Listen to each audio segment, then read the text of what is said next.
একটা perfect cake তৈরি করার জন্য কত আপুদেরই না মন ভেঙেছে, কতই না আটা ময়দা চিনি তেল নষ্ট করেছেন, তাই না? আজকে এমন একটা কেক রেসিপি দেখাবো যেটা কিনা সবাই প্রথমবারই একদম পারফেক্টভাবে তৈরি করতে পারে। আর যারা আমার মতো কেক ডিজাইন করতে একদমই পারে না তাদের জন্য একটা ফাঁকিবাজি ডিজাইনও শিখিয়ে দিব। আজকে আমি তৈরি করব একটা হ্যাভি বেজের চকলেট মাড কেক। চকলেট লাভারদের জন্য এটা একটা ড্রিম কেক।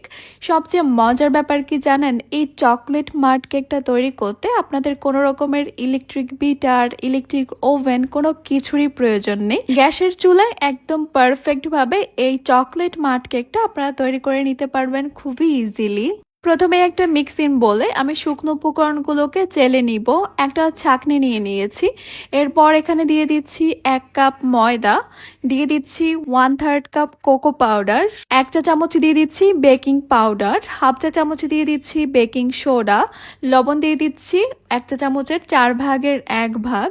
এবার এই সবগুলো শুকনো উপকরণ আমি একসঙ্গে খুব ভালো করে ছেঁকে নিচ্ছি। একটা পারফেক্ট কেক তৈরি করার জন্য এই শুকনো উপকরণগুলোকে চেলে নেওয়াটা কিন্তু খুবই জরুরি। চেলে নেওয়া হয়ে গেলে এই শুকনো উপকরণগুলোকে আমি একটা সাইডে রেখে দিচ্ছি। এরপর অন্য একটা বাটিতে আমি নিয়ে নিচ্ছি 1/2 কাপ বাটার। আর এই বাটারটাকে আমি ফ্রিজ থেকে প্রায় 30 মিনিট আগেই বের করে নর্মাল করে নিয়েছি। এরপর এখানে দিয়ে দিচ্ছি ডার্ক চকলেট 100 গ্রাম। আপনারা চাইলে কিন্তু এখানে মিল্ক চকলেটও দিতে পারেন। চিনি দিয়ে দিচ্ছি 1 কাপ। চিনির পরিমাণটা কিন্তু এখানে আমি একটু বেশি ব্যবহার করেছি কারণ আমি ডার্ক চকলেট নিয়েছি। যদি আপনারা মিল্ক চকলেট নেন চিনির পরিমাণটা আরেকটু কম লাগবে। 1/3 কাপ হালকা কুসুম গরম পানির সঙ্গে আমি নিয়ে নিচ্ছি 1/2 টেবিল চামচ কফি পাউডার। এখন এই কফি পাউডারটাকে আমি খুব ভালো করে মিশিয়ে নিচ্ছি। মিশিয়ে নেওয়া হয়ে গেলে মিশ্রণটা আমি এখানে দিয়ে দিব। আপনাদের কাছে যদি কফি পাউডার না থাকে আপনারা চাইলে এখানে ইনস্ট্যান্ট কফিও ইউজ করতে পারেন। গরম পানির ভাপের উপরে রেখে এবার এই সব কিছুকে আমি ভালো করে মেল্ট করে নিব। আবার চাইলে কয়েক সেকেন্ডের জন্য ওভেনে দিয়েও কিন্তু এগুলোকে আপনারা খুব সুন্দর করে মেল্ট করে নিতে পারবেন। আমি গরম পানির ভাপের উপরে কিন্তু এগুলোকে মেল্ট করে নিয়েছি সুন্দর করে। এখন এই মিশ্রণটা একটু ঠান্ডা হওয়ার জন্য অপেক্ষা করতে হবে, মানে গরম যে একটা ভাপ রয়েছে সেটা দূর হয়ে যাওয়া পর্যন্ত অপেক্ষা করতে হবে। যখন দেখতে পারবেন যে গরম ভাবটা দূর হয়ে গেছে তখন এখানে দিয়ে দিতে হবে 2টা রুম টেম্পারেচারে থাকা ডিম।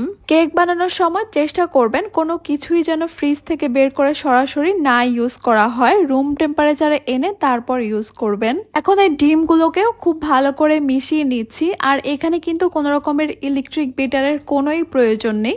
নর্মালি যে বাসায় হ্যান্ড উইস্কগুলো আছে সেগুলো দিয়ে একটু উইস্ক করে নিলেই হবে। আর যদি মনে হয় ডিমটা মিশাতে আপনাদের একটু কষ্ট হচ্ছে, সম্পূর্ণভাবে মিশতে যাচ্ছে না, লাম্পস রয়ে যাচ্ছে, তাহলে চাইলে কিন্তু আপনারা আবার ব্লেন্ডারও ইউজ করতে পারেন। কারণ এই কেকটা একদমই নো ফেল একটা কেক, আপনি যেভাবেই তৈরি করেন একদম পারফেক্টলি তৈরি হবে।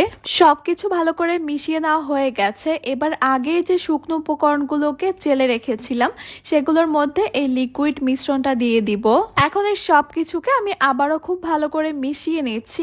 অন্য কোনো কেক তৈরি করতে গেলে কিন্তু আপনারা এগুলোকে অনেক আলতো হাতে মিক্স করতে হবে, ওভার মিক্স করা যাবে না। কিন্তু এই কেকটা তৈরি করার সময় আপনি এগুলোকে যেইভাবে ইচ্ছে মিশিয়ে নিতে পারেন। তাই তো এই চকলেট মাড কেকটা হচ্ছে আমার সবচেয়ে ফেভারিট কেক। এগুলোকে আমি একটা হ্যান্ড উইস্কের সাহায্যে খুব ভালো করে মিশিয়ে নিচ্ছি যেন কোনো রকমের শুকনো উপকরণ না থাকে, খেয়াল রাখতে হবে। আচ্ছা, আমি কিন্তু এখানে চকলেট ইমালশন দিয়ে দিচ্ছি 1 চা চামচ। আমি প্রথমে দিতে ভুলে গিয়েছিলাম। আর একটা ছোট্ট টিপস আপনাদেরকে দিয়ে দিচ্ছি, অবশ্যই চেষ্টা করবেন এখানে ভালো ব্র্যান্ডের চকলেট আর ভালো ব্র্যান্ডের কোকো পাউডার ব্যবহার করতে। কেকের জন্য কিন্তু এই ব্যাটারটা এখন একদমই রেডি। এবার কেক মোল্ডটাকে আমি একটু রেডি করে নিচ্ছি। আমি এখানে একটা 6 ইঞ্চ কেক মোল্ড নিয়েছি। মোল্ডের মধ্যে আমি সামান্য বাটার ব্রাশ করে দিয়েছি। এরপর এখানে একটা বেকিং পেপার সেট করে দিয়েছি, উপরেও সামান্য করে বাটার ব্রাশ করে দিচ্ছি। এখন কেক ব্যাটারটা আমি মোল্ডের মধ্যে নিয়ে নিব। সবটুকু ব্যাটার মোল্ডে নিয়ে নেওয়ার পর এবার মোল্ডটা ধরে আমি হালকা হাতে একটু ট্যাপ করে নিচ্ছি, ভিতরে যেন কোনো এয়ার বাবলস না থাকে। যেহেতু কেকটা আমি চুলায় বেক করব, চুলায় একটা প্যান বসিয়ে দিয়েছি আর প্যানের উপর রেখেছি একটা স্ট্যান্ড। এরপর ঢাকনা দিয়ে ঢেকে 10 মিনিটের জন্য হাই হিটে প্যানটাকে প্রি হিটেড করে নিয়েছি। স্ট্যান্ডের উপরে কেক মোল্ডটাকে বসিয়ে দিয়েছি। এরপর ঢাকনা দিয়ে ঢেকে দিব। ঢাকনাতে যদি কোনো ছিদ্র থাকে একটা টিস্যু পেপার বা একটা লবঙ্গ দিয়ে এটাকে বন্ধ করে দিতে হবে। চুলার হিটটাকে লো মিডিয়ামের মাঝামাঝি রেখে এইভাবেই কেকটাকে আমি বেক করে নিব প্রায় 40 মিনিটের মতো। এখন আমি বলে দিচ্ছি কেকটা ওভেনে কিভাবে তৈরি করবেন। প্রিহিটেড ওভেনে 180 ডিগ্রি সেলসিয়াসে কেকটাকে প্রায় 35 থেকে 40 মিনিটের মতো বেক করে নিতে হবে। কেকটা মিডল র্যাকে রেখে তৈরি করতে হবে আর আপ ডাউন হিট অন রাখতে হবে। প্রায় 40 মিনিট পর একটা টুথপিকের সাহায্যে চেক করে নিচ্ছি কেকটা ঠিকঠাক ভাবে বেক হয়েছে কিনা। টুথপিকটা যদি একদমই ক্লিন আসে তাহলে বুঝতে হবে যে কেকটা সম্পূর্ণভাবে বেক হয়েছে। এবারে কেকটাকে চুলা থেকে নামিয়ে আমি সম্পূর্ণভাবে ঠান্ডা করে নিব। এখন এই কেকটাকে ফ্রস্টিং করার জন্য আমি চকলেট গানাশটা তৈরি করে নিব। একটা হিট প্রুফ বলে নিয়ে নিচ্ছি আমি 200 গ্রাম ডার্ক চকলেট, আর চকলেটটাকে আমি একটু ছোট করে কেটে নিয়েছি। সঙ্গেই দিয়ে দিব হুইপ ক্রিম 200 গ্রাম। যতটুকু চকলেট নিয়েছি ততটুকু হুইপ ক্রিম নিয়েছি। আর আপনারা চাইলে কিন্তু এখানেও মিল্ক চকলেটটা ব্যবহার করতে পারবেন। আবারও এগুলোকে গরম পানির ভাপে দিয়ে মেল্ট করে নিব। আর এটা কিন্তু খুবই সহজ একটা কাজ। আপনারা চাইলে কিন্তু ওভেনে কয়েক সেকেন্ডের জন্য দিয়েও এইভাবে মেল্ট করে নিতে পারেন।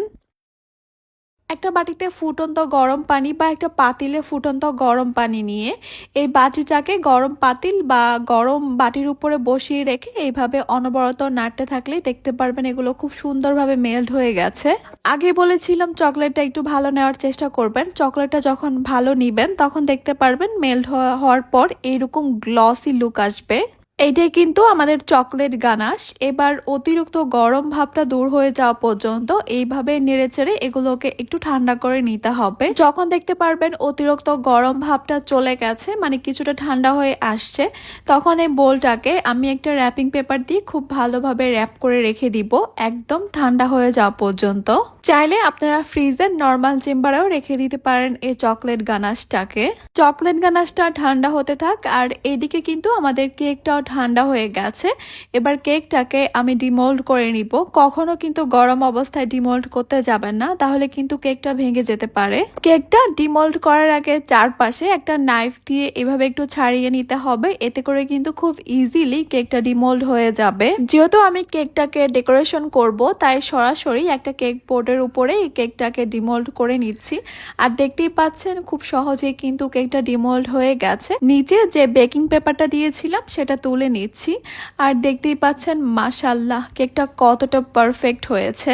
এটা কিন্তু কোনো স্পঞ্জ কেক না, তবে এটা অনেক বেশি রিচ ময়েস্ট ফাজি একটা চকলেট মাড কেক। অনেক বেশি সফট একটা কেক, তবে এটা স্পঞ্জ কেক না। এখন আমি এই কেকটাকে স্লাইস করে নিচ্ছি। আমি এই কেকটাকে 3টা স্লাইস করেছি, তবে আপনারা চাইলে 2টা বা 3টার বেশিও স্লাইস করে নিতে পারেন। আমি যেই হাইটের কেকটা তৈরি করেছিলাম আমার কাছে 3টা স্লাইসই একদম পারফেক্ট মনে হয়েছে। একদম পাতলা না আবার অনেক বেশি ভারী না, একদমই পারফেক্ট ভাবে স্লাইসগুলো হয়েছে। একদম টপের যে স্লাইসটা ছিল সেটার উপরে আমি একটু কেটে সমান করে নিচ্ছি, কারণ এটা একটু এলোমেলো ছিল। আপনার কেকটা যখন পারফেক্ট হবে তখন কিন্তু কেকের স্লাইসগুলো দেখতে এইরকমই পারফেক্ট হবে। কেকটাকে ডেকোরেশন করার আগে আমি এখানে একটা সুগার সিরাপ তৈরি করে নিচ্ছি। আমি একটা বাটিতে নিয়ে নিচ্ছি 1/2 কাপ লিকুইড দুধ, সঙ্গে নিয়ে নিচ্ছি 1 টেবিল চামচ চিনি, কফি পাউডার দিয়ে দিচ্ছি 1 চা চামচ। এরপরে সবকিছুকে একসঙ্গে খুব ভালো করে মিশিয়ে নিচ্ছি। এখানে যদি কফি পাউডারটা দেওয়া হয় তাহলে কিন্তু কফির খুবই স্ট্রং একটা ফ্লেভার কেকের মধ্যে পাওয়া যাবে। এই সবকিছু একসঙ্গে ভালো করে মিশিয়ে নিলেই তৈরি হয়ে যাবে আমাদের সুগার সিরাপ। এইদিকে আমাদের চকলেট গানাশটা কিন্তু সম্পূর্ণভাবে ঠান্ডা হয়ে গেছে, মানে আমাদের চকলেট গানাশটা কিন্তু তৈরি হয়ে গেছে। এটাই কিন্তু চকলেট গানাশ। যে কোনো কেক ফ্রস্টিং করতে পারবেন এই গানাশটা দিয়ে, যে কোনো ফ্লোরাল ডিজাইনও করতে পারবেন এই গানাশটা দিয়ে। এখন এইখান থেকে কিছুটা চকলেট গানাশ নিয়ে আমি কেক বোর্ডের উপরে দিয়ে দিচ্ছি, যাতে কেকটা ডিজাইন করার সময় বা ডেকোরেশন করার সময় আর নড়াচড়া না করে। কেকের যে পার্টটা একদম টপে ছিল সেই পার্টটা আমি প্রথমে দিয়ে দিচ্ছি। এরপর যে সুগার সিরাপটা তৈরি করেছিলাম সেটা এখানে দিয়ে দিব। এই সুগার সিরাপটা কিন্তু কেকটাকে অনেক বেশি সময় ধরে সফট আর ময়েস্ট রাখবে। এমনকি ফ্রিজে আপনারা রেখে দিলেও 2-3 দিনের জন্য কেকটা কিন্তু একদমই সফট আর ময়েস্ট থাকবে। প্রথম লেয়ারটাকে আমি চকলেট গানাশ দিয়ে খুব সুন্দর করে ফ্রস্টিং করে নিচ্ছি। এরপর পরের লেয়ারটা দিব। আরেকটা কেকের স্লাইস দিয়ে দিচ্ছি। সেম একইভাবে আবারও সুগার সিরাপটা ব্রাশ করে দিচ্ছি। আর সুগার সিরাপটা একটু বেশি বেশি করে আমি দিয়েছি, কারণ কফির ফ্লেভারটা এই কেকটার মধ্যে আমার কাছে অনেক বেশি ভালো লাগে। আবারও আমি চকলেট গানাশ দিয়ে খুব ভালো মতো এই লেয়ারটাকেও ফ্রস্টিং করে নিচ্ছি। লেয়ারের মধ্যে চকলেট গানাশটা একটু বেশি করে দিবেন, যেন কেকের লুকটা কাটার পর অনেক বেশি সুন্দর লাগে, মানে লেয়ারগুলো যেন একদম ক্লিয়ার ক্লিয়ার বোঝা যায়। কেকের যে স্লাইসটা সবচেয়ে নিচে ছিল সেটাকে আমি একদম টপে দিয়ে দিচ্ছি, এতে করে কেকের ফিনিশিংটা বেশি সুন্দর হবে। এখানে কিন্তু বেশি পরিমাণে সুগার সিরাপ ব্রাশ করতে হবে, কারণ এই লেয়ারের মধ্যে ক্রাম্পস বেশি থাকে। প্রথমে গানাশ দিয়ে ক্রাম্পস কোটিং করব, মানে পুরা কেকটাকে অল্প একটু গানাশ দিয়ে কভার করে নিব। প্রথমেই এভাবে ক্রাম্পস কোটিংটা করে নিলে কেকের ডেকোরেশন অনেক বেশি সুন্দর হয়, মানে কেকের যে দানা দানা গুটি গুটি ক্রাম্পসগুলো আছে সেটা কিন্তু পুরা কেকের মধ্যে আর ছড়ায় না। এখন বেশি পরিমাণে গানাশ দিয়ে কেকটাকে ভালো করে ফ্রস্টিং করে নিচ্ছি। উপরে চারপাশে খুব ভালোভাবে গানাশ দিয়ে ফ্রস্টিংটা করে নিতে হবে। এরপর হচ্ছে আসল কাজ, মানে কেক ফিনিশিং করতে হবে। আগেই বলে দিচ্ছি, কেক তৈরি করতে আমি একদমই আনাড়ি, একদমই এক্সপার্ট না, তাই এই ফিনিশিংটা আমাকে দিয়ে কখনোই পারফেক্ট ভাবে হয় না। তাই তো আজকে আমি একদমই ফাঁকিবাজি একটা ডিজাইন করব, যেটা করার জন্য কিন্তু কেকটা একদম ফিনিশিং হওয়ার কোনোই প্রয়োজন নেই। কেকটা ডেকোরেশন করার সময় অবশ্যই কিন্তু চেষ্টা করবেন রাউন্ড টেবিলের উপরে কেকটা রেখে এরপর ডেকোরেশন করতে, তাহলে কিন্তু অনেক বেশি ইজি হয়ে যাবে আপনাদের জন্য। এরপর দেখতেই পাচ্ছেন আমি একটা চামচ বা একটা প্যালেট নাইফের সাহায্যে মাঝখান থেকে ধরে এরকম গোল গোল ঘোরালেই কিন্তু খুব সুন্দর একটা সহজ ডিজাইন হয়ে যাবে। এরপর বাকি কাজটা করার জন্য আমি হাতটাকে খুব ভালো করে ক্লিন করে নিয়েছি।